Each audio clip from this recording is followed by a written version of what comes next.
Hello மக்களே, ஜானகி ரகுராம் செம இன்ட்ரெஸ்டிங்காக போயிட்டுருக்கு. நம்ம மாயாவும் சீனுவும் ஜானகி மேலே எந்த தப்புமே இல்லைன்னு சொல்லிட்டு செம அதிரடியாக வந்து அந்த ஃபிங்கர் பிரிண்ட் ரிப்போர்ட்டை காட்டிடுறாங்க. அதை கொஞ்சம் கூட எதிர்பார்க்கல புவனேஸ்வரியும் பசுபதியும். ஒரு வழியாக ஜானகி அம்மா மேலே எந்த தப்பும் இல்லைன்னு சொல்லிட்டு நிரூபிக்கப்படுது.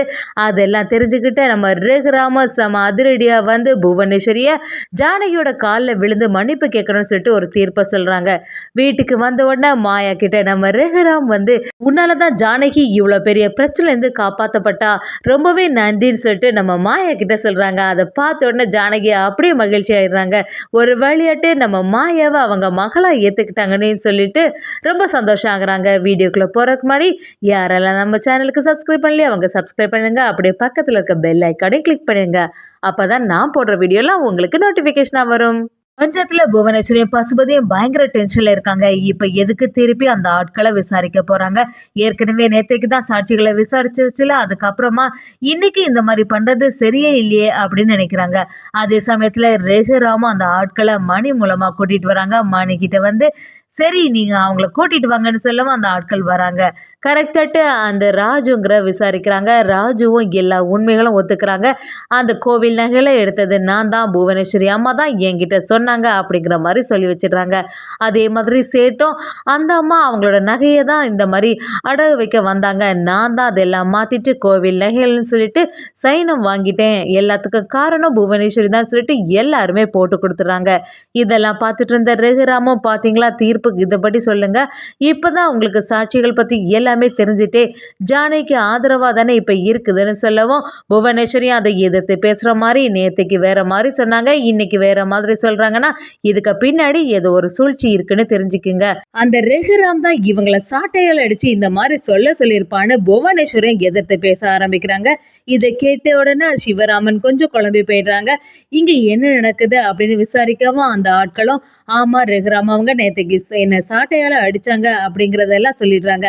பார்த்தீங்களா இதெல்லாம் உண்மை தானே, அவங்க மிரட்டி தான் இந்த வேலையை செய்திருக்காங்கன்னு சொல்லவும் நம்ம மாயாவும் சீனுவும் கரெக்டாக அந்த டைமில் அங்கே வந்துடுறாங்க. அப்படி சிவராமன் கிட்ட வந்து இந்த கோவில் நகைகளில் இந்த ஃபிங்கர் பிரிண்ட்ஸ் எல்லாமே நாங்கள் எடுத்திருக்கோம், அதில் என்னடானா இந்த ராஜுவோட சேட்டுவோட ஃபிங்கர் பிரிண்ட்ஸ் மட்டும்தான் இருக்கே தவிர ஜானகி அம்மாவோட ஃபிங்கர் பிரிண்ட் எதுவுமே இங்கே இல்லை, அதுக்கான ஆதாரங்கள் எல்லாமே இங்கே இருக்குன்னு சொல்லிட்டு நம்ம மாயா மாதிரியாக வந்து அங்கே கொடுக்குறாங்க. அதை பார்த்த உடனே சிவராமனும் இதில் இருக்கிறது எல்லாமே கரெக்டாக தானே இருக்குது, அப்போ ஜானகி அம்மா மேலே எந்த தப்பும் இல்லைன்னு ஒரு வழியாக நிரூபிக்கப்படுது. இதெல்லாம் கேட்டுட்டு இருந்த ரகுராமும் அவங்களே ஒரு தீர்ப்பு சொல்கிற மாதிரி இருக்குது. அவங்க புவனேஸ்வரி கிட்ட வந்து புவனேஸ்வரி நீ இது வரைக்கும் பண்ணது எல்லாமே தப்பு, தேவையில்லாத வேலையை பண்ணிட்ட, இந்த கோவில் நகைகளில் திருடுனது ஜானகின்னு சொல்லிட்டு அவன் மேலே வீண் பழியை சுமத்திட்ட, இந்த மாதிரிலாம் யாருமே பண்ணக்கூடாது, இனிமேல் இந்த தப்பை பண்ணுறவங்க யோசித்து பண்ணணும், அதுக்கேற்றவாறு ஏதாவது ஒரு தீர்ப்பு கொடுக்கணும்னு சொல்லிட்டு நம்ம ரகுராமும் நினைக்கிறாங்க. ஜானகியை நீ ரொம்பவே அவமானப்படுத்திட்டு அதனால் ஊர் மக்களுக்கு முன்னாடி அவளோட காலில் விழுந்து நீ மன்னிப்பு கேட்கணும்னு சொல்லிட்டு புவனேஸ்வரிட்ட சொல்கிறாங்க. அதை கேட்ட உடனே புவனேஸ்வரி பசுபதி அப்படியே ஷாக் ஆகிடுறாங்க. என்ன சொல்கிற, இதை மாதிரி நான் செய்யவே மாட்டேன் அப்படிங்கிற மாதிரி ரகுராம் கிட்ட எதிர்த்து பேசவும் பஞ்சாயத்தில் உள்ளவங்க எல்லாருமே இப்படியெல்லாம் நீ செய்யலைன்னா அதுக்கப்புறமா நடக்கிறதே வேற, ஒழுங்கா பஞ்சாயத்தில் உள்ள வழிமுறைகளை நீ கண்டிப்பாக நிறைவேற்றி தான் ஆகணும்னு சொல்லிட்டு அங்கே உள்ளவங்களும் சொல்கிறாங்க. ஒரு வழியாக புவனேஸ்வரியும் என்ன பண்ணுறதுன்னு புரியாமல் யோசிச்சுட்டே இருக்கும்போது இதுக்கு மேலே இங்கே இருந்தால் சரியில்லைன்னு சொல்லிட்டு நினைச்ச புவனேஸ்வரியும் ஜானகியோட காலில் அப்படியே விழுந்து மன்னிப்பு கேட்குறாங்க. அந்த சீனெல்லாம் செமையாவே இருந்துச்சுன்னே சொல்லலாம். நம்ம ரகுராம் ஒரு அதிரடியான தீர்ப்பை கொடுத்துருக்காங்க. எல்லாம் பார்த்துட்டு இருந்தா பத்மா பார்வதிக்கு அப்படியே ஷாக் ஆயிருது. நம்ம ஒன்று நினைச்சோம், ஆனால் இங்கே வேற ஒன்று நடக்குது.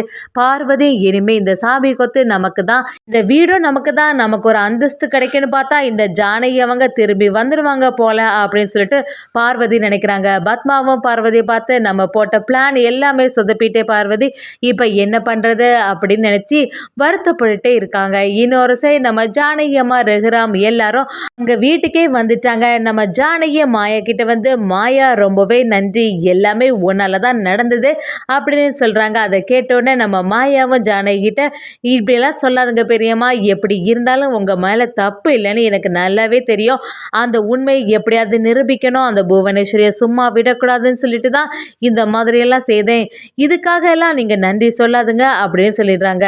ஒரு வழியாட்டி இன்னொரு பக்கம் பார்த்தீங்கன்னா நம்ம தனா கதிருக்கு இந்த விஷயம் தெரிய வருது. தனாவும் நம்ம மாயா கிட்ட, மாயா கடைசி நேரத்தில் வந்து அம்மாவை நீ நல்லபடியாக காப்பாத்திட்ட, எப்படி இருந்தாலும் நீ இதெல்லாம் நிரூபிச்சு அம்மாவை இப்போ இந்த பிக்கட்டான சுச்சுவேஷன்லேருந்து காப்பாற்றுவேன்னு தெரியும், ரொம்ப தேங்க்ஸ் மாயா அப்படிங்கிற மாதிரி நம்ம தனாவும் மாயா கிட்ட சொல்லிட்டு இருக்காங்க. சீனுவும் நம்ம மாயா கிட்ட வந்து, மாயா எல்லாமே உன்னாலதான் நடந்துச்சு, எப்பவுமே இந்த குடும்பத்துக்காக நீ தனியாவே எல்லாம் போராடுவ, இனிமே அந்த மாதிரி எல்லாம் செய்யாத, உன்னோட போராட்டத்துக்கு எப்பவுமே நான் துணையா இருப்பேன், இந்த குடும்பத்துக்கு ஒண்ணுன்னா எங்க இருந்தாலும் நீ வந்து ஹெல்ப் பண்றியே, உன்னை பத்தி இது வரைக்கும் நான் புரிஞ்சுக்காம இருந்தேன், இப்பதான் உன்னை பத்தி கொஞ்சம் கொஞ்சமா புரிஞ்சுக்கிறேன் அப்படின்னு சொல்லிட்டு நம்ம சீனுவும் மாயாவை புகழ்ந்து தள்ளுறாங்க. இதெல்லாம் பார்த்துட்டு இருந்த பத்மா பார்வதிக்கு பயங்கரமா டென்ஷன் ஆகுது. அப்படி சீனு கிட்ட வந்து பத்மாவா என்ன பேசுற நீ, தேவையில்லாம அவகிட்ட இப்படியெல்லாம் சொல்லாத அப்படின்னு மாயாவை எதிர்த்து பேசும்போது நம்ம சீனுவும் பத்மா கிட்ட, அம்மா நீங்க இந்த மாதிரிலாம் சொல்லாதுங்க, மாயா ரொம்பவே நல்லவா, இனிமே அவளை மருமகளா ஏத்துக்கோங்க, மாயாவை இனிமே தப்பு சொல்ற வேலையெல்லாம் இனிமே வச்சுக்காதுங்கன்னு சொல்லிட்டு நம்ம சீனுவும் செமையா பத்மா கிட்ட சொல்லிட்டு போறாங்க. ஜானகி நம்ம ரகுராம் கிட்ட வந்து, என்னால் உங்களுக்கு பெரிய பிரச்சனை ஆயிட்டேங்க, என்னால் ஊர் மக்களுக்கு முன்னாடி நீங்கள் தலை குனிற மாதிரி ஒரு விஷயம் நடந்துட்டு என்னை மன்னிச்சிடுங்க அப்படின்னு சொல்லிட்டு ஜானகி அம்மாவும் ரகுராம் கிட்ட சொல்கிறாங்க. ரகுராமும், இல்லை ஜானகி நீ என்ன பண்ணுவ, ஏதோ ஒரு வேலை பண்ணிட்ட, அதுக்காக என்ன பண்ண முடியும், எல்லாத்துக்கும் காரணம் அந்த புவனேஸ்வரி தானே, அவனால தானே நீ இப்படி ஒரு சுச்சுவேஷனில் மாட்டிட்ட, அதெல்லாம் ஒன்றும் இல்லை ஜானகி, அதை பற்றி நீ வருத்தப்பட்டு இருக்காதுன்னு சொல்லிட்டு நம்ம ஜானகிக்கு ஆறுதலாக ரகுராம் எப்போவுமே பேசிட்டு இருக்காங்க. இன்னொரு சைட் பார்த்தீங்கன்னா நம்ம மாயாவும் அது பக்கத்தில் வரவும் ரகுராம் நம்ம மாயா கிட்ட, எல்லாமே ஒன்னால தான் நடந்துச்சு, இன்னைக்கு ஜானகி இங்கே இருக்கானா அதுக்கு நீ கரெக்டான டைமில் அந்த ஃபிங்கர் பிரிண்ட்டை எடுத்துகிட்டு வந்து அந்த ரிப்போர்ட்டை பஞ்சாயத்தில் கொண்டு காட்டின, ரொம்பவே நன்றி மாயா அப்படிங்கிற மாதிரி சொல்கிறாங்க.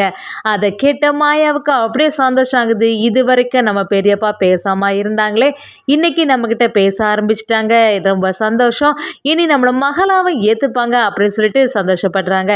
இதெல்லாம் பார்த்துட்டு இருந்த ஜானகிக்கு அப்படியே ஷாக் ஆகுது.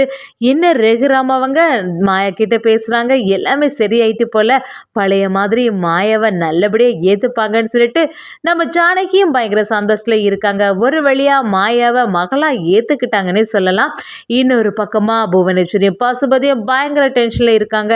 நம்ம பக்கம் எல்லா தீர்ப்பு சாதகமாக வரும்னு பார்த்தா கடைசி நேரத்தில் இந்த மாயா வந்து எல்லாத்தையும் சொதப்பிட்டாலே, இந்த மாயாவை சும்மா விடக்கூடாது, என்ன பண்ணுறதுன்னா இப்படி அவள் காலில் விழ மாதிரி ஆயிட்டு, இந்த ஊர் மக்களுக்கு முன்னாடி அந்த ஜானகியை தலைக்குனிய வைக்கலான்னு பார்த்தா கடைசி நேரத்தில் இந்த ரகுராம் தீர்ப்பை மாற்றி என்ன அவள் காலில் விழ வச்சுட்டாலே, என்னோட வாழ்நாளில் நான் இதெல்லாம் மறக்கவே மாட்டேன், என்னைக்கா இருந்தாலும் அந்த ரகுராமையும் ஜானகியும் நான் பழி வாங்காமல் விட மாட்டேன்னு சொல்லிட்டு புவனேஸ்வரியும் பசுபதியும் சேர்ந்த மாதிரி அடுத்த பிளானை போடுறாங்கன்னே சொல்லலாம்.